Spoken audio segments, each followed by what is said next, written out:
Hello friends, मैं शिवम कुमार और मैं आपका स्वागत करता हूं आपके अपने यूट्यूब चैनल A2S क्लासेस में। जैसे कि आप सभी जानते हैं, मैंने अपनी पिछली वीडियो इंट्रोडक्शन वाली वीडियो में बताया था कि मैं आपको यूपी स्पेशल पढ़ाऊंगा। क्योंकि देखिए, यूपी स्पेशल एक महत्वपूर्ण सब्जेक्ट है यूपी के होने वाले एग्जाम्स के लिए। और अभी हाल फिलहाल में यूपी के कुछ एग्जाम्स होने वाले हैं, जैसे कि लेखपाल की भर्ती आने वाली हैं और यूपी कांस्टेबल और एसआई की भर्ती आने वाली है। क्योंकि 2022 में चुनाव है, तो 2022 से पहले पहले ही 2021 तक ही यूपी कांस्टेबल और एसआई की जो बचे हुए पद थे उनके लिए अभी रिक्तियां जो थी उनके लिए मतलब वैकेंसी आने वाली हैं और वे जरूर आएंगी 2021 तक। मतलब उनको पूर्ण रूप से कंफर्म कर दिया जाएगा। ओके, तो मैं आपको यूपी स्पेशल में जो मेरी पहली क्लास है आज की यूपी स्पेशल, इसमें मैं आपको यूपी एक परिचय या फिर आप इसको कह सकते हैं कि यूपी का भौगोलिक विस्तार, उसके बारे में आपको पढ़ाऊंगा। और ये छोटा सा मैंने एक मैप बनाया है, क्योंकि देखिए मैप के थ्रू अगर आप पढ़ते हैं तो मैप के थ्रू पढ़ने से आपको ये होता है कि अगर यदि आप मैप याद करते हैं तो कुछ बेसिक क्वेश्चन जो होते हैं वे आपके लिए इजीली हो जाते हैं। एग्जामिनर अगर आपसे मैप से कोई भी क्वेश्चन पुटअप करता है तो आप इजीली उसका आंसर दे सकते हैं। ओके, तो मैं आपको पहले मैप समझाऊंगा। क्योंकि देखिए, अगर मैप आप समझ लोगे तो आने वाले जो भी मेरी अगली क्लास होगी उसमें जो भी मैं क्वेश्चन आपसे पुटअप करूंगा या फिर आपको समझाऊंगा तो उसमें समझने में आपको थोड़ी मतलब जो होते हैं मतलब कि इजीली हो जाएगा आपको समझने के लिए, आप अच्छे से समझ पाओगे। ओके, तो चलो स्टार्ट करते हैं। लेकिन स्टार्ट करने से पहले मैं आपको बता देना चाहता हूँ कि जो मैं स्टार्ट करूंगा तो मैं अभी आपको एकदम बेसिक से स्टार्ट करूंगा। देखिए, अगर मैं आपको बताने ऐसे ही लग जाऊं, कुछ बेसिक चीजें क्लियर ना करूं तो आप शायद नहीं समझ पाएंगे, इसलिए मैं आपको बेसिक से समझाऊंगा। ओके, स्टार्ट करते हैं। तो देखिए, जो हमारा यूपी है, आपको देखिए इतना तो पता होगा कि जो हमारा इंडिया है इसका अक्षांश कितना होता है और कितना देशांतर होता है। लेकिन एग्जामिनर आपको घुमाने के लिए यूपी का अक्षांश और देशांतर भी आपसे पूछ सकता है। क्योंकि देखिए, आजकल के जो कंपटीशन के एग्जाम्स हैं वे इतने इजीली नहीं रहे हैं जो पहले हुआ करते थे। अब कंपटीशन बहुत हार्ड है, और कंपटीशन हार्ड है, आपको एक सीट पाने के लिए बहुत ज्यादा संघर्ष करना होता है। क्योंकि देखिए, पद मुश्किल से यही 10-15 हजार आते हैं और करोड़ों लाखों फॉर्म डलते हैं। तो आपको काफी सारे स्टूडेंट्स को पीछे छोड़कर आगे जाना होता है, तो उसके लिए आपको एक अच्छी तैयारी करनी होगी। किसी भी चीज को आप ये ना समझे कि हाँ हम हमको बहुत अच्छा आता है, ऐसा कुछ नहीं होता है। क्योंकि आजकल के एग्जाम्स बहुत ज्यादा हार्ड है, बहुत ज्यादा टफ है। एग्जामिनर बहुत ज्यादा आगे तक सोचता है और अच्छे अच्छे क्वेश्चन ही पुटअप कर सकता है। तो आपसे अगर एग्जामिनर क्वेश्चन पुटअप करे कि यूपी का अक्षांश और देशांतर कितना होता है, तो उसके लिए मैं पहले आपको इंडिया का अक्षांश और देशांतर समझाना चाहूंगा, तब जाकर आगे मैं आपको यूपी का अक्षांश और देशांतर बताऊंगा। ओके, स्टार्ट करते हैं। तो देखिए फ्रेंड्स, मैंने यहाँ पे जो बनाया है ये आप इसको पृथ्वी मान सकते हैं, ठीक है ना, ये पृथ्वी है। ठीक है, ये पृथ्वी है। और पृथ्वी पे आप देखिए, ये जो लाइन खींची हुई है जो पृथ्वी को दो भागों में विभाजित कर रही है, ये विषुवत रेखा है, अक्षांश बोल सकते हैं आप इसको। तो ये पृथ्वी को दो भागों में विभाजित करती है, उत्तर और दक्षिण। और इनको हम गोलार्ध बोलते हैं, तो इसको हम बोलेंगे उत्तरी गोलार्ध और ये होगा दक्षिणी गोलार्ध। ओके, तो पृथ्वी पे ये जो रेखाएं होती हैं ये देशांतर रेखाएं होती हैं, और देशांतर रेखाएं भी पृथ्वी को दो भागों में विभाजित करती हैं, जिसको हम पूर्वी गोलार्ध और पश्चिमी गोलार्ध बोलते हैं। ठीक है, तो जो हमारा भारत है वो यहाँ ये मैंने दर्शाया है, हल्का सा आप देख पा रहे होंगे, ये भारत है। तो भारत जो है हमारा, अब हम इसका अक्षांश और देशांतर किस तरह से मालूम करेंगे। देखिए, जो यहाँ पर है ये 0 डिग्री हमारा देशांतर है, ठीक है, और ये 0 डिग्री अक्षांश है। अब जो 0 डिग्री देशांतर है आप जानते होंगे लंदन के ग्रीनविच में है। ठीक है, तो यहाँ से अभी हम आगे अगर बढ़ते हैं, देखिए हमारा यहाँ पर इंडिया है। अब यहाँ से 0 से आगे बढ़ेंगे तो काउंट करोगे 1 2 3 4, ऐसे काउंट करते करते जब आप देशांतर पर पहुंचेंगे, तो देशांतर जो हमारा देखिए मैंने इधर दिखाया है जो भारत का देशांतर है, तो हमारा 68 डिग्री 7 मिनट से स्टार्ट हो जाता है। क्योंकि देखिए आप यहाँ से शुरू करोगे 0 से, तो 1 2 3 करते करते अब जब यहाँ पर आओगे तो यहाँ आपका 68 डिग्री 7 मिनट से स्टार्ट हो जाएगा भारत का देशांतर। और ये 97 डिग्री 25 मिनट तक आपका जाता है। ओके, ये देख रहे हो ना आप, तो ये जो है ये 97 डिग्री 25 मिनट की है आपकी। ठीक है, 97 25। और जो ये वाली है, ये जो यहाँ से स्टार्टिंग से हो रही है, ये आपकी 68 डिग्री 7 मिनट से स्टार्ट हो जाती है। ओके, तो ये हो गया आपका देशांतर। ठीक है, मैंने यहाँ पे दिखाया है, आप देख सकते हैं, अच्छे से क्लियर दिखेगा आपको। तो जो भारत का ये तो देशांतर हो गया। भारत का जो अक्षांश है, देखिए भारत का अक्षांश यहाँ से आप 0 से स्टार्ट करेंगे, ऊपर जाएंगे तो ये जो लाइन टच कर रही है भारत को, यहाँ से भारत का अक्षांश शुरू हो जाता है। और जो भारत का अक्षांश शुरू होता है ये 8 4 से, यानी कि 8 डिग्री 4 मिनट से शुरू होता है। ठीक है, यहाँ से ये लाइन टच हो रही है, भारत, ये भारत है, ये लाइन टच हो रही है, तो ये 8 डिग्री 4 मिनट से शुरू होता है और ये आपका जाता है 37 डिग्री 6 मिनट तक। ये लाइन देख रहे हो ना आप, ये वाली 37 डिग्री।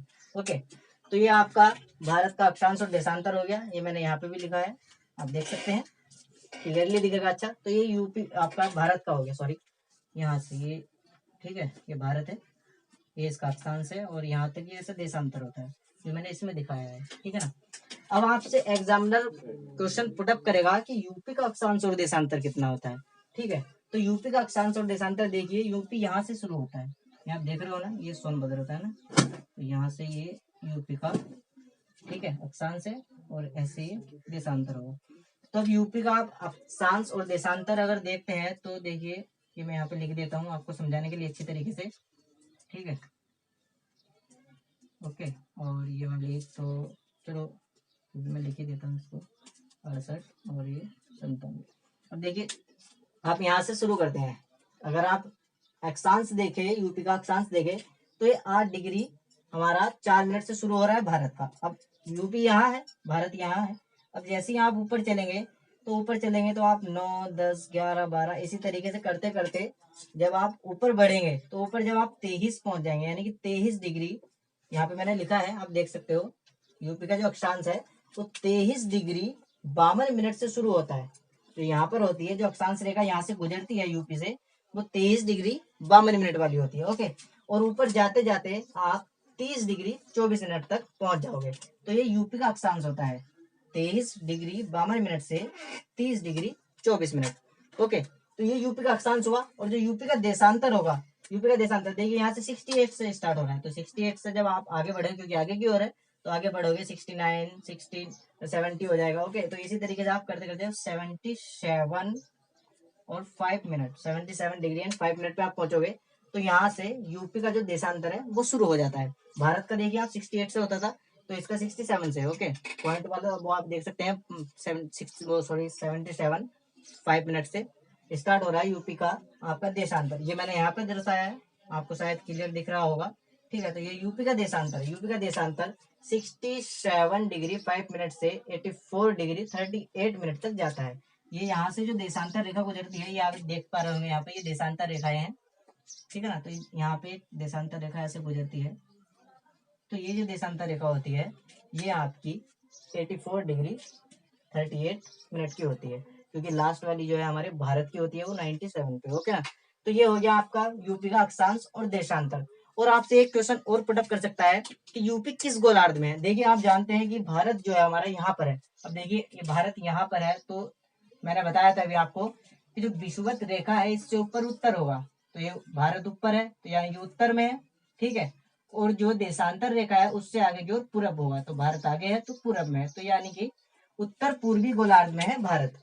तो चूंकि भारत उत्तर पूर्वी गोलार्ध में है, अगर एग्जामिनर आपको कंफ्यूज करने के लिए क्वेश्चन मालूम करेगा कि जो यूपी है वो किस गोलार्ध में है, तो आपका जो यूपी है वो किस गोलार्ध में है, तो मैं आपको बता देना चाहता हूँ कि पूर्ण भारत हमारा उत्तर पूर्वी गोलार्ध में है, तो यूपी भी उत्तर पूर्वी गोलार्ध में ही होगा, क्योंकि यूपी भारत से अलग थोड़ा ही नहीं है। ठीक है, तो आई होप आपने इतना समझा होगा। तो आगे मैं आपको और अच्छे से समझा देना चाहता हूँ एंड मैं इसको रफ कर देना चाहता हूँ।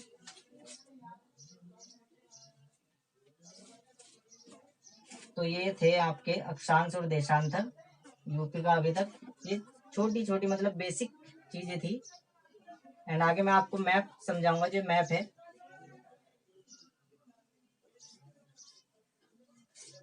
देखिए जो मैप है, अभी हमारा यूपी का मैप है, और मैप याद करना बहुत अच्छी चीज होती है, चाहे वो यूपी का हो भारत का हो, उससे आपके काफी सारे जो क्वेश्चन होते हैं वे इजी हो जाते हैं। तो देखिए, ये यूपी का मैंने एक मैप बनाया है, और आप इतना तो ये जानते ही होंगे कि दिशाएं 4 होती है। ओके, ये पूरब होती है, ये पश्चिम, उत्तर और ये दक्षिण। ठीक है, तो आपसे जो मतलब बेसिक क्वेश्चन है अधिकतर सभी को मालूम होते हैं। जैसे कि आपसे एग्जामिनर क्वेश्चन पुटअप करेगा कि यूपी का पूर्वी जिला कौन सा है, तो आप बता सकते हो इजीली कि यूपी का जो पूर्वी जिला है, आप देख पा रहे होंगे यहाँ पर, अगर मैं एक लाइन यहाँ से क्रॉस करता हूँ तो यूपी का जो पूर्वी जिला है वो देखिए, ये बलिया, यूपी का पूर्वी जिला बलिया है।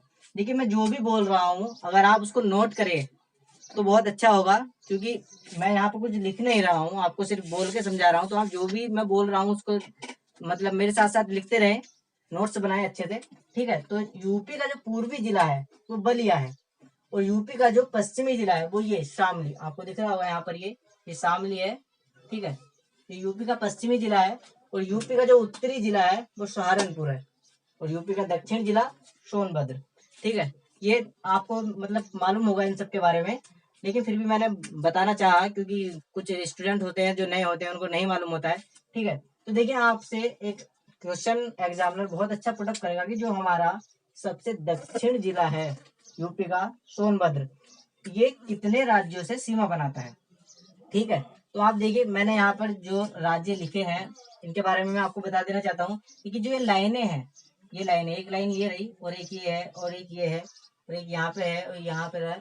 ये जो मैंने लाइनें बनाई है, ये आपके जो राज्य हैं यूपी से लगे हुए, उनका क्षेत्र निर्धारित करती है। जैसे कि आप देखिए यहाँ से इस लाइन तक ये झारखंड है, ठीक है ना, ये झारखंड के हिस्से में आता है इतना, यूपी का हिस्सा, और ये इतना छत्तीसगढ़ में है, और ये बिहार का है यहाँ से यहाँ तक।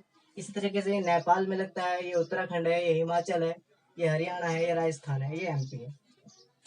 तो इसी तरीके से आपसे एग्जामिनर क्वेश्चन पुटअप करेगा कि यूपी का सबसे दक्षिण जिला सोनभद्र कितने राज्यों से सीमा लगाता है। तो देखिए आपको यहाँ पर दिख रहे हैं कि सोनभद्र अपनी यहाँ से और यहाँ तक की जो सीमा है वो बिहार से लगाता है, ठीक है, और यहाँ से यहाँ तक की सीमा झारखंड से लगाता है, और यहाँ से यहाँ तक की सीमा छत्तीसगढ़ से लगाता है, और जो बची हुई सीमा है वो सारी एमपी से लगाता है, क्योंकि ये यहाँ से और यहाँ तक एमपी है, ठीक है ना।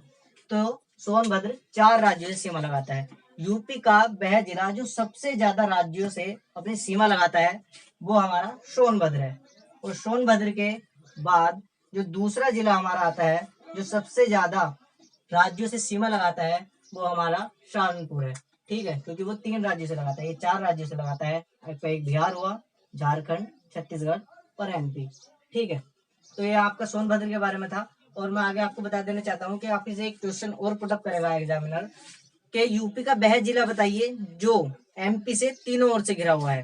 तो देखिए एमपी ये है, अगर आपको मैप याद होगा तो आप एकदम से सोच सकते हैं अपने माइंड में ही कि एमपी नीचे था, और एमपी यहाँ से सोनभद्र से आपका आगरा तक था, और इसके बीच में जो जिला पड़ता है वो है ललितपुर।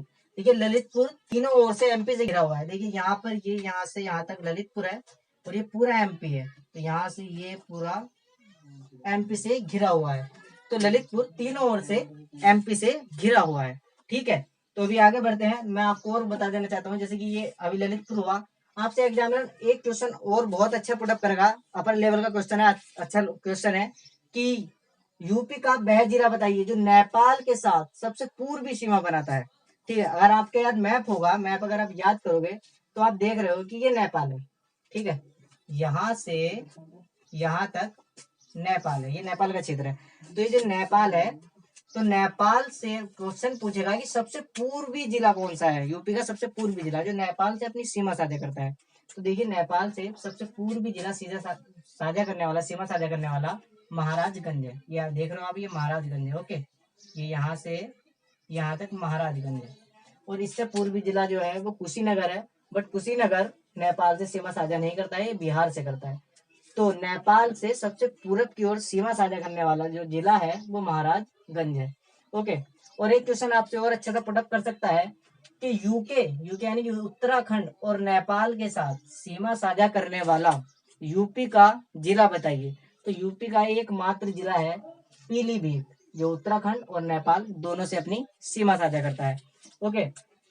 तो बाकी बेसिक क्वेश्चन है, जैसे कि आपसे ये इतने छोटे बहुत तो क्वेश्चन अभी एग्जामिनर आपसे नहीं पूछेगा कि यूपी में कितने डिस्ट्रिक्ट्स है एंड यूपी का चिन्ह वगैरह, ये तो अब बेसिक क्वेश्चन है, ये पहले पूछे जाते हैं, अब ऐसा कोई क्वेश्चन नहीं पूछता है। तो देखिए मैंने जो ये अभी यहाँ पर मैप बनाया है, बाकी मैं इसके जो अगली क्लास होगी मेरी उसके बारे में मैं आपको पूर्ण रूप से और जो बचे हुए डिस्ट्रिक्ट्स हैं एंड जो भी अदर क्वेश्चन है वो मैं बताऊंगा, ठीक है। जैसे कि आपके यूपी से सबसे ज्यादा सीमा साझा करने वाला राज्य कौन है, सबसे छोटी सीमा किसके साथ अपनी यूपी लगाता है, और यूपी का कौन सा जिला सबसे ज्यादा क्षेत्रफल वाला है, जो सबसे कम क्षेत्रफल वाला है, ठीक है। ये सभी मैं आपको अपनी अगली क्लास में बताऊंगा। एंड अगर आपको वीडियो पसंद आया हो तो लाइक शेयर और कमेंट जरूर करें। Thank you.